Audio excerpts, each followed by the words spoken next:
el capítulo 2 y mantengan sus Biblias abiertas y luego vamos a hacer una oración, pero ahí vamos a orar y luego ya después vamos a estar leyendo y exponiendo lo que tenemos aquí. Hace como tres domingos, yo creo, o 3 o 4, no recuerdo, pero estuvimos compartiendo con ustedes el ministerio limpio del apóstol, y ahora lo vamos a intitular el ministerio sacrificial del apóstol. Así es que con sus Biblias abiertas, hermanos, y sus corazones también abiertos, vamos a orar. Amén.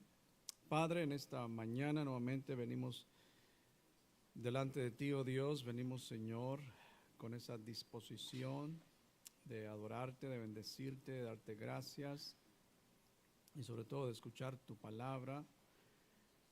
Te damos gracias, oh Dios, porque nos das este privilegio de reunirnos como iglesia en este lugar, oh Dios. Pero no solamente reunirnos, sino participar en la adoración, participar en todo lo que se lleva a cabo, Padre, escuchar tu palabra. Y pedimos, oh Padre, que tú hables a nuestros corazones. Te pedimos también que tú hables a los corazones de nuestros amigos que no te han conocido, Señor. Te damos muchas gracias, amado Señor, en tu nombre, Jesús. Amén. Pueden sentarse, hermanos. Como ustedes saben, la Iglesia Templo Fuente de Vida, el día 4 de septiembre, tuvimos aniversario, cumplimos 29 años, la iglesia cumplió 29 años, el 4 de septiembre del año 1996. Y al mirar lo que el Señor ha hecho, pues quedamos impresionados lo que el Señor hace en nuestras vidas, en nuestros corazones, en la iglesia. Pero también al analizar el ministerio cristiano, pues se requiere de mucho esfuerzo.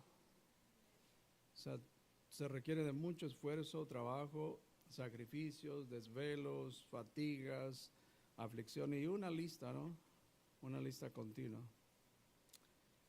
Pero es importante saber que el ministerio es un llamado. O sea, el ministerio no es una carrera profesional que uno elige, porque en una carrera pues uno decide, uno elige: quiero ser médico, quiero ser carpintero, quiero ser mecánico, quiero ser etcétera, etcétera. Uno escoge, uno va a un colegio, y porque ese es el deseo que uno tiene de hacer algo, ¿no? Pero en el ministerio no lo podemos nosotros llamar como no es una carrera, es un llamado. Y es Cristo quien llama a los hombres y a las mujeres, quien llama a los hombres para el ministerio. Amén. Cristo dijo: venid en pos de mí, y dice: y os haré. Jesús no dijo: vengan y luego les voy a recomendar un buen colegio aquí en Jerusalén para que se preparen, para que estén bien capacitados y así poder ministrar efectivamente. No, Jesús dice: venid en pos de mí, dice, y yo os haré pescadores de hombres. Y podemos ver el fruto de los 3 años y medio que Cristo estuvo con sus discípulos. Miramos el fruto de los apóstoles cuando ellos predicaron, cuando Pedro, estuvieron con el Señor 3 años y medio. Y miramos el fruto cuando Pedro predica su primer sermón y 3,000 almas fueron bautizadas. Y entonces a estos hombres el Señor los preparó, los equipó muy bien. Amén. Entonces Cristo hace el llamado, Cristo los equipa, y Cristo es quien da las fuerzas. Él nos da la gracia para llevar a cabo. Yo en ninguna, no puedo tomar nada de crédito. Es Cristo quien ha obrado nuestras vidas. Cristo nos ha dado la facilidad, el poder, la voluntad, el deseo, los pensamientos que a veces vienen y uno quiere hacer tal cosa, pero a veces el Señor es quien pone los pensamientos para hacer y el querer también. Porque dice Filipenses 2:13, dice, porque Dios es el que en vosotros, ¿quién? Es Dios, en vosotros produce así el querer como el hacer.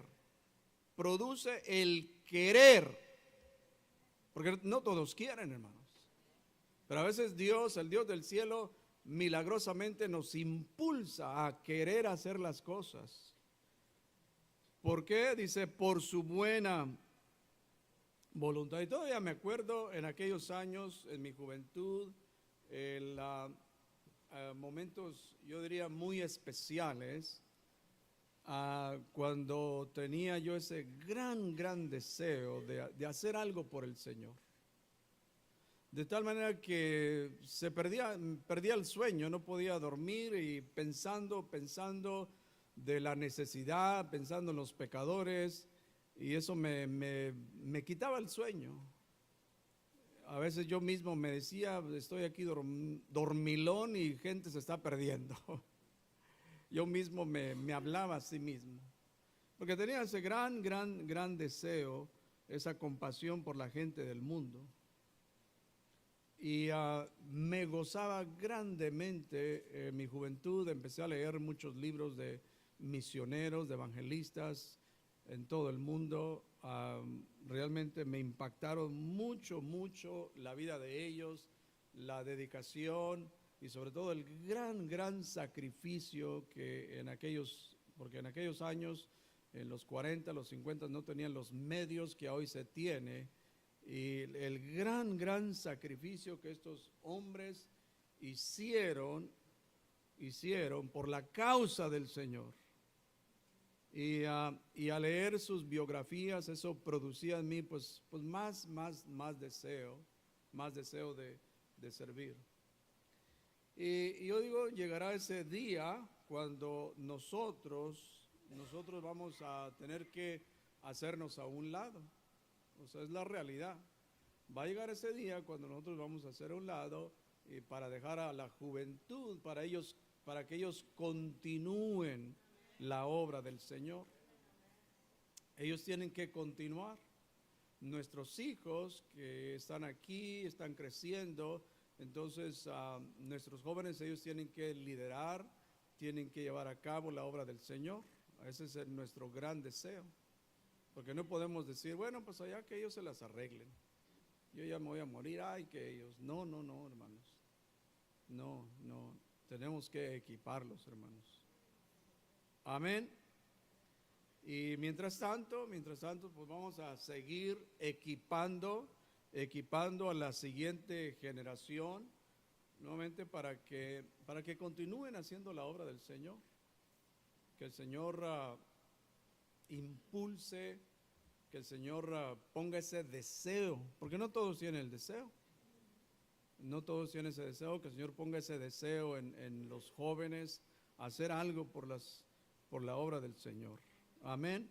Pero es importante que lo hagan con integridad, que lo hagan con temor a Dios. Amén. Que lo hagan con esa disposición, amor a Dios, amor a su palabra. Y miramos en todas las epístolas del apóstol Pablo que él escribió. Entonces miramos cómo el apóstol, en donde él iba a predicar la palabra, un gran sacrificio que hacía. Y no nomás el gran sacrificio, sino que era atacado en muchas ocasiones por su misma raza, su misma nación, sus mismos compas, como dice alguien. Amén. Y era por la causa de Cristo. Entonces, al leer estos versículos, miramos allí los primeros versículos, pude mirar el ministerio limpio, porque ahí menciona la manera como se conducía, los motivos limpios del apóstol, amén. Y ahora miramos aquí, versículo 9, por favor, ahí en sus Biblias abiertas, hermanos, dice: porque os acordáis, hermanos, de vuestro trabajo y fatiga, como trabajando de noche y de día, para no ser gravosos a ninguno de vosotros. Dice: os predicamos el evangelio de Dios. Y Pablo era un gran ejemplo de un verdadero ministro del evangelio. Porque hay ministros del evangelio, pero no todos son auténticos, no todos son verdaderos. Amén. Entonces Pablo llevaba una vida íntegra, como si usted no ha leído los primeros versículos del 1 al 8, ahí podemos ver allí la vida del apóstol Pablo. Amén. Un apóstol que se sacrificaba por otros. ¿Cómo tenemos que aprender, hermanos? Porque somos muy egoístas nosotros. Y no miramos en la gente que hay veces que uno tiene que sacrificarse por las personas. Ciertamente como padre, pues uno hace todo lo posible, sacrificarse por sus hijos, pero también en la iglesia por los hermanos tenemos que hacer eso, hermanos. Amén. Y nunca esperemos, para que sea reconocido, no, porque el reconocimiento lo va a dar el Señor en aquel día. Nunca toquemos trompeta para que todos se den cuenta, no. Esperemos la recompensa del Señor. Alabado sea el nombre de Cristo. Entonces, Pablo era un buen ejemplo de un ministro que se sacrificaba por otros. Además, un ministro que trabajaba con sus propias manos. Si leemos ahí en la segunda carta a los tesalonicenses, en el capítulo 3, y allí nomás haciendo un resumen, ahí Pablo les dice a sus compañeros, y les dice que no, bueno, dice no han desordenadamente, o ellos no andaban, Pablo y Silas no andaban desordenadamente. No pidieron pan a nadie.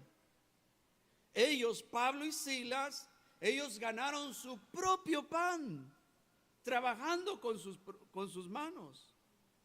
O sea, ellos no quisieron ser carga de nadie. Sabían que tenían el derecho, como ministros del Señor, tenían ese derecho, pero rehusaron ese derecho. Por otro lado, los falsos apóstoles, falsos ministros, era otra cosa. Ellos lo hacían, el ministerio lo hacían de mala gana. Ellos lo hacían por ambición al dinero. Ellos estaban llenos de avaricia. Pero no así el apóstol, hermanos. Porque sabemos todos que además de ser llamado apóstol de Jesucristo, el apóstol Pablo tenía un oficio. Amén. Él no era vendedor de carros. No era carpintero. Pablo, su oficio de Pablo fabricaba carpas, tiendas. Es lo que hacía él, su oficio. Porque ahí dice en Hechos capítulo 18, verso 3, dice: y como era del mismo oficio, o sea, ¿quién era una pareja? ¿Se recuerdan de Priscila y Aquila y Priscila? Amén. Aquila el varón, Priscila la mujer. Entonces dice, como era el mismo oficio, se quedó con ellos, con esta pareja. Dice, y trabajaban juntos. Trabajaban juntos en el mismo oficio. Dice, pues el oficio de ellos era ¿qué? Hacer tiendas. Recordemos que Pablo, los ángeles no le traían el platillo, hermanos. No, él tenía que comer. Él necesitaba vestir, necesitaba un techo como todos necesitamos. Entonces su oficio para poder comer, para poder sobrevivir, entonces él hacía carpas, las hacía y luego las vendía. Porque alguien dijo que posiblemente él empezaba muy temprano a hacer su oficio de trabajar en las carpas y ya durante el día mantenía un buen tiempo en la predicación. Y luego llegaba la noche y en la noche continuaba su oficio. Estaba haciendo ambas cosas. No tenía que estaba en un centro donde recibía donaciones y de allí, de ahí comía. No, él mismo lo hacía, hermanos. Como ya hemos dicho que como apóstol de Jesucristo, él tenía el derecho de vivir del evangelio. La ley de Moisés decía: no pondrás bozal al buey que trilla. Amén. Porque los bueyes, todos conocen, amén, la siembra, la cosecha, los bueyes van caminando, entonces no le pongan bozal. Quítele el bozal, porque tiene derecho el buey a ¿qué? A comer. Entonces así la ley dice. Entonces el Señor allí ordenó, dice, por lo tanto el Señor ordenó, dice, los que anuncian del evangelio, que vivan del evangelio. Pero note esto, que Pablo, sabiendo este principio, él se privó de este derecho. Qué impresionante, hermanos. Qué impresionante. Él decidió trabajar con sus propias manos. Él decidió ganarse el pan, hermanos. Que no quiso ser carga para nadie. Amén. Entonces, el deseo de trabajar con sus propias manos para ganarse el pan de cada día, esa era una evidencia o indicación que él no buscaba su propio bien, sino el bien de otros. Ahora, pero a la misma vez, no estamos diciendo que todos aquellos que anuncian el evangelio y viven de él solo buscan su propio bienestar. No estamos diciendo eso. Pero en este caso, Pablo, él simplemente decidió. Él quiso hacerlo, hermanos. El punto principal, especialmente los que anhelan el ministerio, el punto es que nadie debe entrar al ministerio con motivos egoístas o por ganancias deshonestas, como lo miramos hoy en día, hermanos. El terrible abuso que existe, hermanos, en las... Me da vergüenza decirlo, pero eso es lo que pasa en las iglesias hoy en día. El terrible abuso del dinero. Se aprovechan, hermanos. Se aprovechan. ¿Por qué? Porque esa es su motivación, tener el dinero y más se enriquece. Entonces, Pablo solo quería predicarles el evangelio. Amén. Y podemos decir o resumir el evangelio en estos 5 breves puntos. Porque a veces la gente dice, ¿y qué es eso del evangelio? ¿Qué es lo que...? O inclusive en el mismo pueblo cristiano a veces no saben lo que es el evangelio. Dicen, bueno, el evangelio es la Biblia.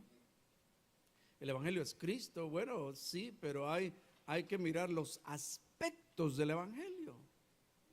¿Cuáles son los aspectos del evangelio? Y brevemente, hay más ciertamente, pero nomás 5, es la deidad de Cristo. Que Cristo era Dios, hermanos. Que Dios se manifestó en carne. Y eso lo podemos ver en todo el Antiguo Testamento. Podemos decir que un misterio en el Antiguo Testamento del Evangelio. No se diga en el Nuevo Testamento, que está todo el Evangelio en el Nuevo Testamento. La deidad de Cristo, el pecado de la humanidad. Todos somos pecadores, hermanos. ¿Hay alguien aquí que no ha mentido, que no ha engañado? ¿Hay alguien aquí que no ha insultado, que no ha ofendido? Si hay alguien aquí que no ha hecho esas cosas, se equivocó de iglesia, hermanos. ¿Se equivocó? Porque todos hemos engañado, todos hemos ofendido, todos hemos mentido, todos nos hemos enojado, todos hemos hecho, la hemos regado, hermanos, es la realidad. Todos la hemos regado. Entonces el pecado es el pecado de la humanidad, la contaminación. Pero va a llegar aquel día, hermanos, cuando no habrá pecado. Imagínese usted vivir 1000 años en el milenio donde no hay pecado, no hay muerte, no hay dolor, no hay angustia. Y si no hay muerte, si no hay enfermedad, no va a haber hospitales. Amén. Hermanos, qué tremendo eso al saber. Porque ¿qué miramos todo el día en estos tiempos? Muerte, dolor, sufrimiento, angustia, separación, divorcio, homicidios, etcétera, etcétera. Esto es las noticias de todo el tiempo. Pero esto es la evidencia del pecado, de la caída del hombre desde el principio, hermanos. El pecado de la humanidad. Pero hay buenas noticias, que la redención del hombre por medio de Cristo. En todo el Antiguo Testamento está el plan de redención del Dios del cielo. Enviaría a el Mesías, que iba a ser el que iba a redimir al hombre de sus pecados, que lo iba a sacar de esa esclavitud del diablo, de la potestad, de las tinieblas. Y gracias a Cristo Jesús, que Él nos sacó de esa potestad. Otro punto es la muerte y resurrección. Ahí está la base principal, amén. Cuando hablamos del evangelio es la muerte. Si alguien le pregunta, o si yo le pregunto a usted un día de estos aquí que salga, oiga, hermano, explíqueme el evangelio en 90 segundos. Está bueno, ¿no? A ver, explíqueme el evangelio en 90 segundos. Y creo que todo mundo, todo cristiano aquí de la iglesia debe de saber inmediatamente así. Por eso, véngase el 25 de septiembre, ahí vamos a enseñar la clase de evangelismo, para que usted sepa. Alabado sea el nombre del Señor. Entonces, la muerte y resurrección de Cristo, y luego el juicio de los hombres en el día final. Ahora, el versículo 10 dice: vosotros sois testigos, y Dios también, de cuán santa, justa e irreprensible nos comportamos con vosotros los creyentes. Y de acuerdo a la ley del Antiguo Testamento, solo se requería 2 o 3 testigos para verificar la autenticidad o legitimidad de alguien. Solo 2 o 3 testigos. Y los tesalonicenses había muchos más. Ellos eran testigos de cómo Pablo se conducía entre ellos. No tenemos nada que decir de Pablo. No tenemos nada que decir de Pablo. Pero de nosotros, cuidado. Amén. No tenemos nada que decir. Qué hermoso, hermanos.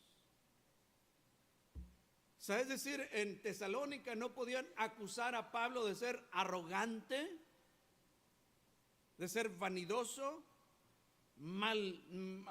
ambicioso o mal carácter. No lo podían acusar, hermanos. Pero que hay que preguntar al vecino y a ver cómo se comporta el hermano aquí, su vecino. Estaría bueno, ¿no?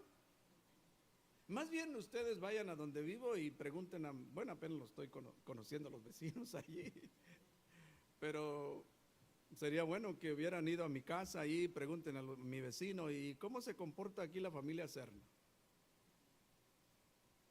¿Cómo se comportan? ¿Cómo viven? ¿Son unos gritones? ¿Son unos, qué sé yo? Sería bueno, ¿no? No digan amén, digan ouch. Amén. Alabado sea el nombre del Señor. Entonces los tesalonicenses eran testigos de la vida piadosa y irreprensible de Pablo. Ellos conocían bien su entrada y salida,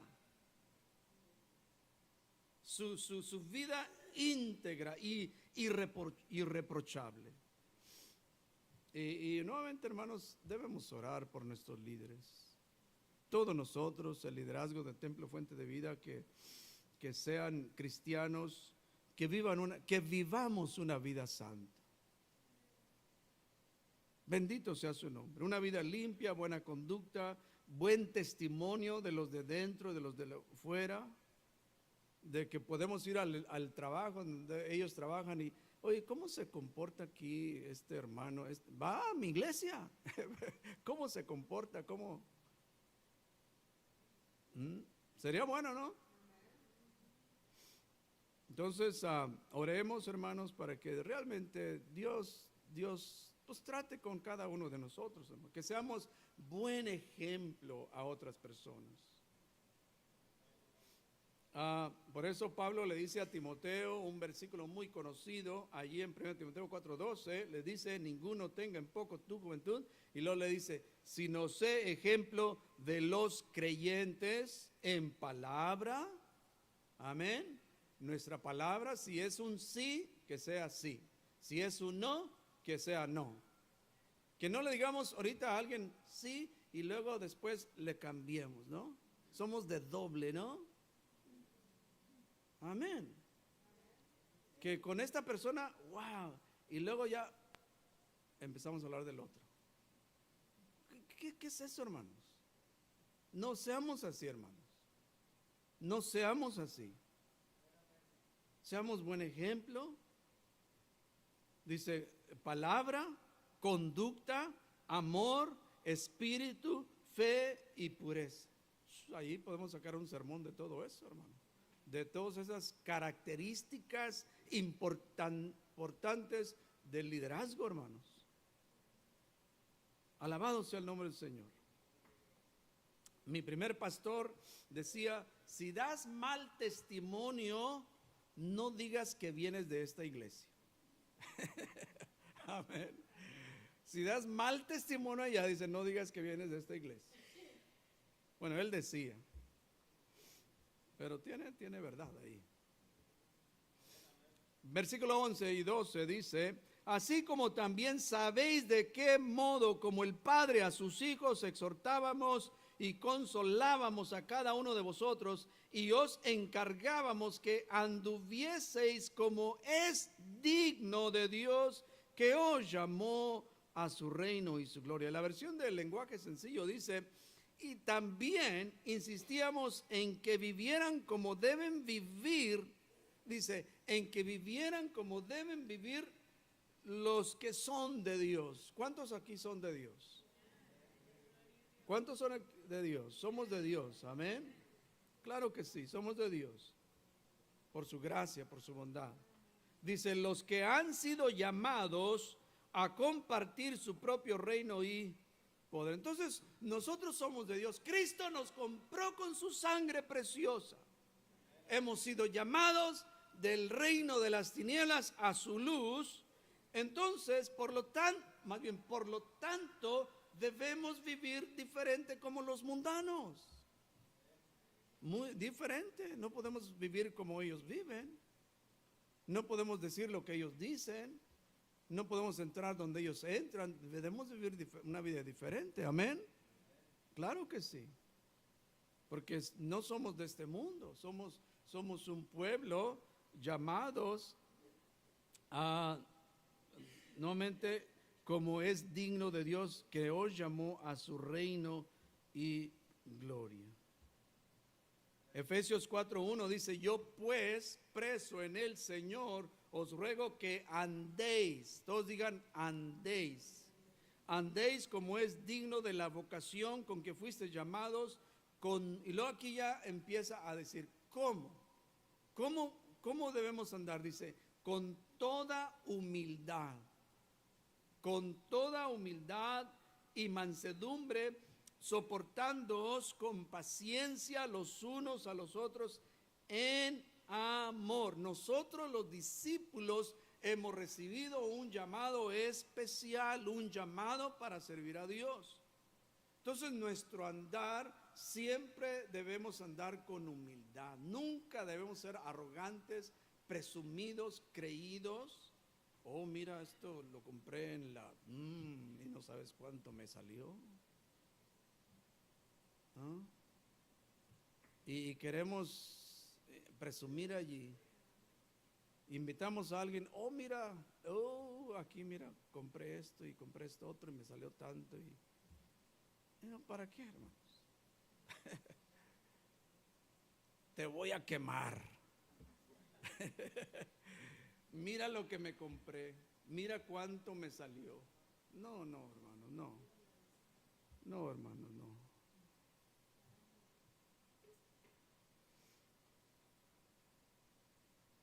Entonces, andar con humildad, con mansedumbre, con amor.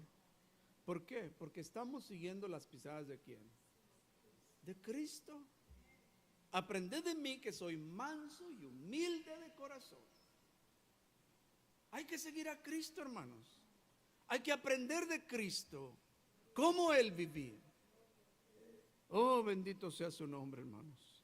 Por lo cual también nosotros sin cesar damos gracias a Dios, versículo 13, de que cuando recibisteis la palabra de Dios, que oísteis de nosotros, dice, la recibisteis, y lo dice, no como palabra de hombre, sino según es en verdad la palabra de Dios, la cual actúa en vosotros los creyentes. Los tesalonicenses aceptaron, escucharon la palabra de Dios, la aceptaron. Y él dice, ustedes no la aceptaron, no la recibieron como si era palabra nuestra de hombres. Ciertamente ellos escucharon a Pablo y Silas, pero ¿qué es lo que Pablo y Silas predicaban? Ellos predicaban ¿qué? La palabra de Dios. Pablo no dijo, bueno, Dios me ha dicho que les dijera esto. No, ellos simplemente citaron las escrituras del Antiguo Testamento, porque las escrituras del Antiguo Testamento ya se tenían. Tenían los libros del Antiguo Testamento, no tenían el Nuevo Testamento, porque estaba todavía en el proceso, hermanos, que se tomó muchos años para recopilar los 27 libros del Nuevo Testamento, muchos años, las cartas y todo lo demás, que alguien se tomó para recopilar esas 27, 39 del Antiguo Testamento. Amén. Entonces, la palabra, la Biblia es la palabra de Dios que contiene ¿cuántos libros, hermanos? 66 libros, 39 en el Antiguo, 27 en el Nuevo Testamento. Amén. Entonces no podemos nosotros de dejar de decir lo importante que es que toda iglesia debe escuchar continuamente la exposición bíblica. Toda iglesia debemos de exponer lo que ya está escrito aquí en este libro sagrado. Que yo no me voy a poner aquí a decirles, oh, anoche Dios me dijo a las 2, 3 de la mañana que les dijera esto. Y luego el siguiente domingo, otra vez voy a decirlo, pero algo diferente. Entonces, a este libro lo vamos a dejar a un lado. Y eso es lo que pasa en muchas ocasiones, hermanos. No, yo voy a decir lo que ya está escrito aquí. Lo que ya está escrito y punto. Amén. Alabado sea el nombre del Señor. Entonces, que la Biblia se lea continuamente, que la Biblia se explique lo que dice y además que se interprete correctamente. Porque hoy en día dicen, esa es tu interpretación. No. Entonces cada quien va a tener sus propias interpretaciones. No hay, solamente hay una interpretación. La Biblia se interpreta a sí misma. ¿Qué es lo que dice? ¿Qué es lo que? Ok, leamos el texto, esto es lo que dice. Eso es lo que dice, hermanos. No vamos a ponerle, pues eso es lo que yo pienso que dice. No, déjese pienso. Mirar lo que dice su palabra. Porque siempre hemos dicho que hay dos cosas que hoy en día acontecen. Número uno, hay mucha ignorancia de la palabra de Dios. Es decir, no hay cristianos que pues, no leen la Biblia, entonces hay mucha ignorancia, amén. sea, no leen la Biblia, no conocen la Biblia, entonces hay mucha ignorancia, pero además de eso hay falsa interpretación también. Dos cosas: ignorancia de la Biblia y falsas interpretaciones, y es por eso que hay caos en las iglesias. Por eso todos nosotros, la iglesia local, siempre debe de alinearse a la palabra de Dios. Amén. Bendito sea su nombre. O sea, por eso la iglesia siempre estamos nosotros escudriñando. O sea, aquí no van a venir ustedes a que yo diga, esta es mi opinión, o ahora les voy a contar esto, hoy vamos a hacer. No. Vamos a abrir esta Biblia, lo que la Biblia dice. Entonces, si escudriñamos bien la palabra, la iglesia va a estar bien equipada. La iglesia tendrá luz, como el domingo pasado compartíamos, tendrá luz continuamente. Nuestros pecados siempre van a estar expuestos, van a salir a la luz, amén. Mientras que la Biblia se esté continuamente, los pecados van a salir a la luz. Nos vamos a sentir mal, hermanos. A veces nos vamos a ofender. Sí, se va uno a ofender, pero es simplemente, no es porque uno está ofendiendo directamente, está uno exponiendo la palabra, y la palabra nos va a ofender. Entonces hay que estar alineados a la voluntad de Dios. Entonces, cuando escudriñamos la Biblia, eso también nos ayuda a detectar que las falsas doctrinas. Amén. Y eso va a producir en nosotros, si continuamos exponiendo la Biblia, entonces va a producir en nosotros o la iglesia una iglesia sana, espiritualmente hablando. Vamos a ser cristianos sanos, hermanos, porque hoy en día hay muchos cristianos enfermizos, no físicamente, sino espiritualmente, que agarran de aquí, agarran de acá, y que en el YouTube, y que fulano de tal dijo esto y esto otro. Oh, pues suena bonito, pero no es palabra de Dios. Pedro dice, 2 de Pedro capítulo 1 verso 19, dice: tenemos también la palabra profética más segura, a la cual hacéis bien.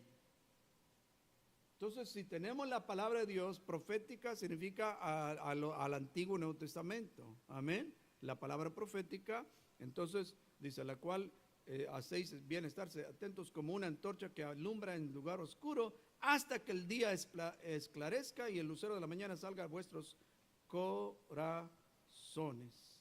Bendito sea su nombre. Entonces, la palabra de Dios, la palabra profética, el Antiguo y Nuevo Testamento, ahora Nuevo Testamento, entonces están, más bien son escrituras, están seguras. Por lo tanto, debemos estar atentos, hermanos, a lo que fue escrito aquí. Es la palabra de Dios. Es la palabra de Dios. Versículo 14 dice: porque vosotros, hermanos, vinisteis a ser imitadores de las iglesias de Dios en Cristo Jesús, que están en Judea, pues habéis padecido, todos digan padecido, de los de vuestra propia nación, sus compadres, sus paisanos los persiguieron, se convirtieron a Cristo, al cristianismo, pero allí les hicieron la vida difícil. Dice, las mismas cosas, y lo dice, que ellas padecieron de los judíos. Es decir, cuando los tesalonicenses recibieron y respondieron al evangelio, fueron perseguidos lo mismo que las iglesias en Judea. Lo mismo. Entonces, por un lado, ustedes están siendo imitadores de ellos. Fueron objetos de persecución. Amén. Entonces, si nosotros, la iglesia, en este tiempo somos perseguidos por causa del evangelio, de la palabra de Dios, no estamos solos. No nos debe sorprender, porque hay otros que ya pasaron por allí. Hay otros que ya, amén, ya probaron la persecución. ¿Por qué? Por seguir a Cristo. Ahí en Hebreos, mira lo que dice Hebreos 10:32, dice: pero traed a la memoria los días pasados en los cuales, después de haber sido iluminados, sostuvisteis gran combate de padecimiento. So, no nos sorprendan, queridos amigos, después de recibir a Cristo, son bautizados y wow, tengo paz, tengo gozo, tengo felicidad, y de repente ahí va a llegar el golpe, va a llegar aquella tía que va a venir con que ya te hiciste hermano. Despreciaste la religión de tus abuelos. Con que ya me estás yendo a la iglesita ya con los hermanos. Te van a llegar. Agárrate. Agárrate porque te va a llover bonito. No, y no se debe de sorprender. Amén. Dice, por una parte, en Hebreos 10:32 y 33 dice, por una parte, 33 dice, por una parte, ciertamente con vituperios y tribulaciones fuisteis hecho espectáculo, y por otra, llegasteis a ser compañeros de los que estaban en una situación semejante. Entonces, nuevamente, no nos preguntemos, ¿por qué? Me dijeron que si me hacía cristiano, todos mis problemas se iban a terminar y todo me iba a ver muy bien. Inclusive hasta mi cuenta bancaria iba a aumentar. Me iban a dar otra posición en mi trabajo. Mis enfermedades todas iban a desaparecer. Ese no es el evangelio. Ese no es el evangelio. Esa es una falsedad. Todo te va a ir muy, muy bien. Hasta el perro del vecino te va a sacar la vuelta. Amén. No es así, hermanos. Cuando yo me convertí y servía en la iglesia también, y alguien se robó mi carro, se robó todo lo que yo tenía ahí, y era cristiano. Dije, ¿por qué? Pero si estoy sirviendo aquí al Señor, ¿y por qué? ¿Por qué cerró? Tenía una caja de cassettes de prédicas que escuchaba continuamente. Y bueno, dije, si se las llevaron, que las escuchan, que se arrepientan. Ahí la cargaba en la cajuela y se la robaba todo eso. Los jóvenes no saben ni lo que son los cassettes. Ahí las prédicas, ahí se grababan en los cassettes. Entonces no preguntemos por qué. Porque recordemos, hermanos, que al Señor le aconteció lo mismo, fue perseguido. Todos somos, escuchamos en este miércoles pasado un hombre muy conocido llamado Charlie Kirk, que fue asesinado en una universidad en el estado de Utah. Y él siempre tenía debates en las universidades. Él defendía el derecho de los bebés de nacer, hablaba en contra del aborto. Él hablaba fuertemente, hermanos. Él decía solamente hay dos géneros, porque hoy en día los estudiosos dicen que hay más de 100 géneros. ¡Qué barbaridad! Y algunos cristianos se van por esa corriente. Es una locura, hermanos. Son ideologías locuras. Bueno, Charlie Kirk, él defendía, siempre hablaba con la verdad. Siempre hablaba con verdad. Y además era un creyente. Él no se avergonzaba del evangelio. No se avergonzaba. Y sí, él fue asesinado porque los enemigos, o más bien el mundo, odia la verdad. El mundo odia la verdad.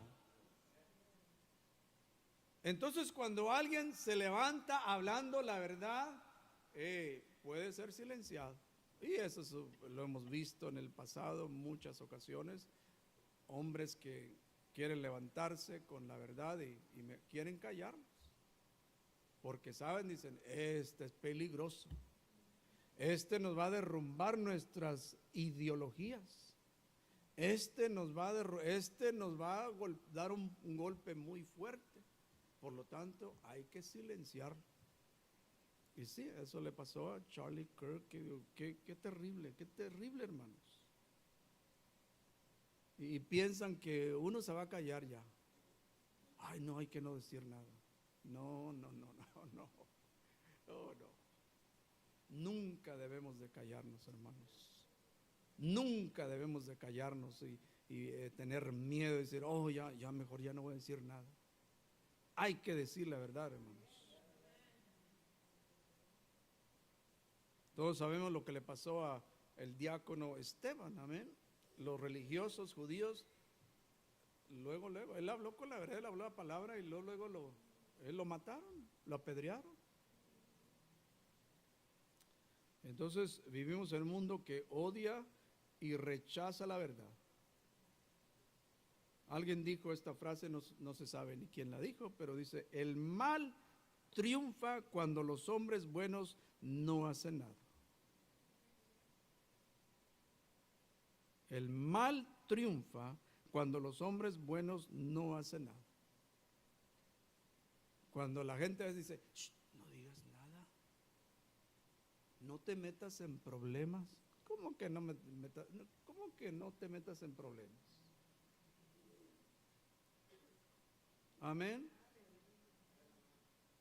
Por eso si uno mira algo y uno tiene que decir, hermanos,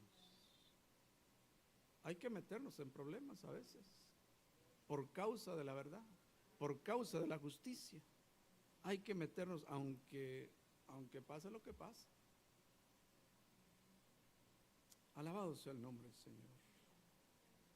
Versículo 15 dice, los cuales mataron al Señor Jesús y a sus propios profetas, y a nosotros nos expulsaron, y no agradan a Dios, y se oponen a todos los hombres. Hermanos, los judíos fueron responsables de la muerte de Jesús. Amén. Ciertamente los romanos llevaron a cabo la ejecución, pero los judíos, más bien los líderes judíos, los religiosos judíos, los escribas, fariseos, sacerdotes, fueron los responsables, hermanos, de la muerte de nuestro Señor Jesucristo. Lo acusaron falsamente de decir blasfemias, pero más bien era un terrible temor que ellos tenían, que su imperio se iba a derrumbar, porque todos ellos vivían, la familia de ahí se lamentaba de todo el robadero de dinero que hacían, hermanos, en nombre de la religión. Dios nos ayude, hermanos. El apóstol Pedro en su discurso a los judíos les dice, Hechos 3, 14 al 15, dice, mas vosotros, y les dice a ellos directamente, dice, mas vosotros negasteis al santo y al justo y pedisteis que se os diese un homicida y matasteis al autor de la vida, a quien Dios ha resucitado de los muertos, de la cual nosotros somos testigos. O sea, les dice en su cara, hermanos, ahí. No tenía miedo, hermanos. Y no nos debe de dar miedo, no se detenga usted en predicar el evangelio, hay que predicarlo, hermanos. Aunque la gente se ofenda.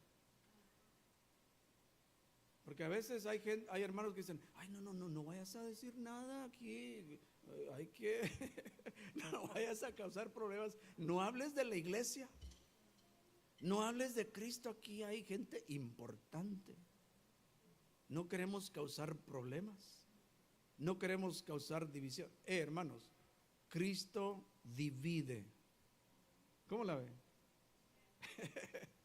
Para su información, cuando uno viene a Cristo hay división. Amén. Yo sé que suena un poquito, pues que no hablan de unidad ustedes y ahora están dividiendo. Pues es que se divide el reino de las tinieblas y el reino de la luz. Hay una división, la verdad, la mentira, todo, justicia, hay una división, tiene que haber, hermanos. Tiene que haber.